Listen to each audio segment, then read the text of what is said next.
कर सकती। क्या मतलब? इस प्रॉपर्टी पे मेरा कोई हक नहीं है।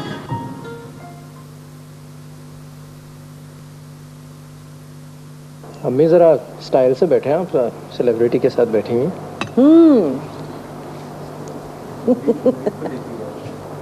तुम अपनी फजूल बातें बंद करो, हाँ, वरना लड़ाई हो जाएगी। लड़ो, मेरा क्या है। सुबह अखबारों में आ जाएगा, मशहूर सिंगर दीना रेस्टोरेंट में गुलगप्पाड़ा कर रही थी। दीना? सॉरी अम्मी, वो हॉस्पिटल में नया स्टाफ आया है, दीना। अच्छा अच्छा अच्छा। आप खाए ना खाना ठंडा? हाँ मैं खा रही हूँ।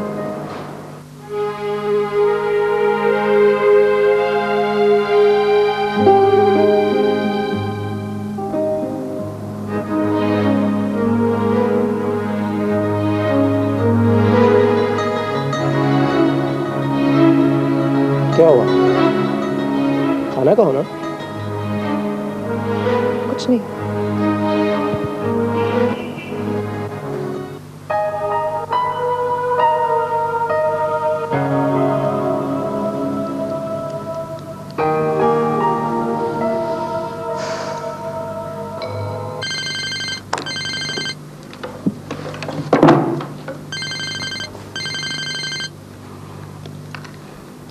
बस करो, छोड़ दो मेरा पीछा। अभी फोन किसने उठाया था? तुम अपनी माँ की आवाज भी नहीं पहचानती? ओह, तो तुम दोनों अपनी आजादी और अपने फतेह का जश्न मना रहे हो। कुछ दिनों की बात है, मैं पुलिस में रिपोर्ट करवाने जा रही हूँ। नहीं। क्यों नहीं नानी जान? अंजाम से डर लग रहा है क्या? देखो, तुम्हारा नाना का इंतकाल हो गया था, जिनकी वजह से सब कुछ हुआ। बहुत बुरा हुआ, मगर उनकी मौत तुम्हारे गुनाहों का अजाला नहीं बन सकती। तुम्हें तो अपने एक एक जुल्म का हिसाब देना होगा। वो सब जायदाद तुम्हारे नाम कर गए हैं। अगर तुम इस किस्म की बकवास करना बंद कर दो ना, तो सब कुछ तुम्हें मिल जाएगा। अगर वो सब कुछ मेरे नाम कर गए हैं तो सब कुछ मेरा है। तुम्हें फिक्र करने की कोई जरूरत नहीं। तुम बस पुलिस का इंतजार करो, किसी भी वक्त तुम्हारे दरवाजे पे खड़ी होगी। सुनो दीना, अगर तुम अपनी जिद पर अपने गंदे खून का सबूत देना चाहती हो तो सामने आओ। अभी भी मेरे बूढ़े हाथों के शिकंजे में इतना दम है कि तुम्हें एक सांस लेने की भी मोहलत नहीं दूंगी। मुझे आपकी हैवानियत पर कोई शक नहीं रहा है नानी जान, लेकिन याद रखिए, वो मेरी छोटी सी मासूम सी बहन थी, जिससे आपने सांस लेने का मौका भी नहीं दिया। बकवास बंद करो।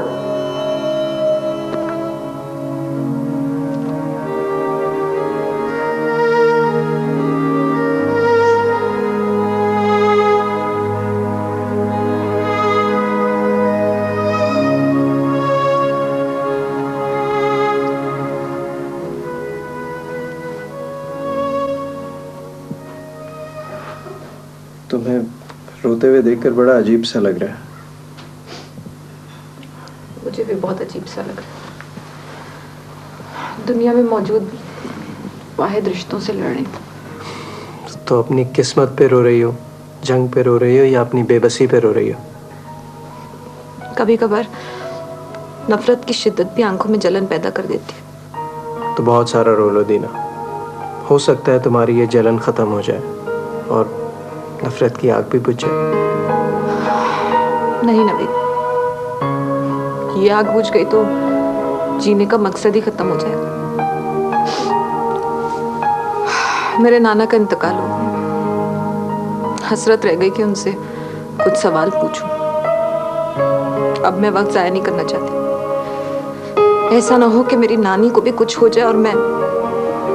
दीना एक बात बताओ, तुम्हें इस नफरत के दायरे के बाहर खड़े हुए लोगों के चेहरे नजर आते हैं कभी? अपनी बात कर रहे हो? नहीं, मैं तो अम्मी, रजिया खाला और वीना की बात कर रहा हूँ। ये सब रिश्ते तो पानी की सतह पे तैरते हुए बुलबुलें, जिन्हें सच्चाई की मामूली सी किरण किसी वक्त भी खत्म कर सकती है। लेकिन मेरे मामले में तो ऐसा नहीं हुआ। मैंने बहुत सोचा है दीना, तुम्हारे साथ रहने और तुम्हारा साथ देने के बारे में। मैंने सोचा है कि अम्मी को सब कुछ बता दूंगा और मुझे यकीन है कि वो तुम्हें माफ भी कर देंगी। उन्हें उन्हें कुछ दिन और ना बताना, जब तक मैं अपने रहने का बंदोबस्त ना कर लूं। तुम्हारे नाना की डेथ कैसे हुई? पता नहीं, उन्होंने तो मुझे सिर्फ इतना बताया कि वो सब कुछ मेरे नाम कर गए। मुझे लालच दे रही थी कि अगर मैं उनका पीछा छोड़ दूंगी तो वो सब कुछ हासिल कर सकती हूँ। मेरे ख्याल में उन्हें कमज़ोर करने का इससे अच्छा मौका नहीं मिलेगा, ख़ास तौर पे जिस घर में वो रहती हैं। पता करना चाहिए कि वो घर किसके नाम है। क्या तुम वाकई मेरे साथ हो? हाँ।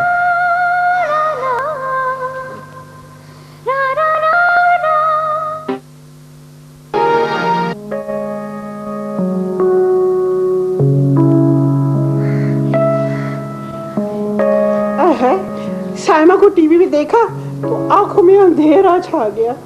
जैसे तैसे करके शैला का हाथ पकड़ा और मैं घर चली आई।